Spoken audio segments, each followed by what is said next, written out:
Congratulations, Colin. You Cheers, just completed a very technical and tricky track, the double back track, which is when we get the track layer to double back on a portion of the track to try to throw you and your dog off the scent. So what do you think of that track just now? Did you have any comprehension of the track beforehand, or did we, what did we do? I didn't know even when we were doing it.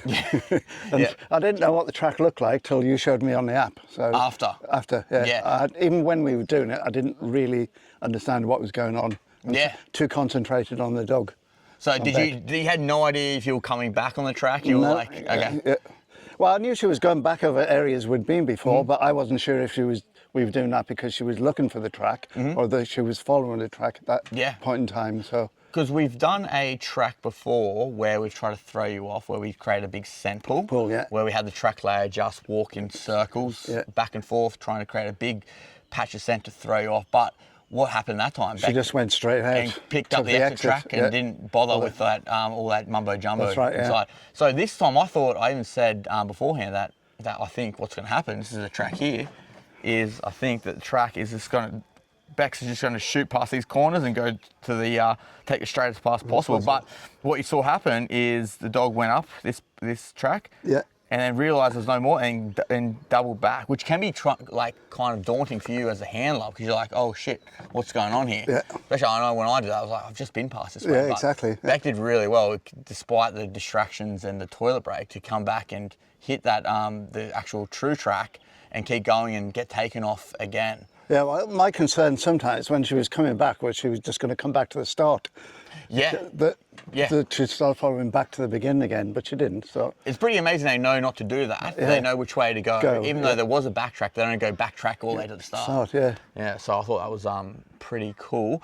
And then we did that twice. It was 2 left-hand backtracks. And then on the actual overlay, you saw that the track layer, Tangel put a nice little mini backtrack on the right. But Beck just left that. Why do you think that is? I think by then she picked up the air scent, so she just blasted past it. She knew where the person was basically. So it's interesting. So if it's something, if the backtrack's close to the track layer, they will most likely pass it. But those first 2 backtracks, they didn't even. She went along them probably because there was no windblown odor coming off the track layer at the end. And she had loads of distractions as well, didn't she? On the you two. You and Monique. Me? I think it was Monique, the biggest distraction. She'd never done that to me before. I think it's the camera person on this camera. So you've got other people walking across the track as well, but she stayed on it. Yeah, and even at one point Monique ran in front of Beck. It was like, full Beck thinks it's a protection scenario. I think overall did really well. It's going to be interesting where we can go to from here and try and make it even more complicated because solving these problems is only going to give you more confidence when you do come across these situations. You know, okay, I can trust my dog to figure out this problem. I think I'm getting much better at reading her now. I'm just letting her get on it. I can see when she's hunting for the scent and when she's actually on it. No, brilliant work, mate. I think that was a very interesting track and some big learning points taken from it. Yeah, great. Sweet. Cheers. Thank you.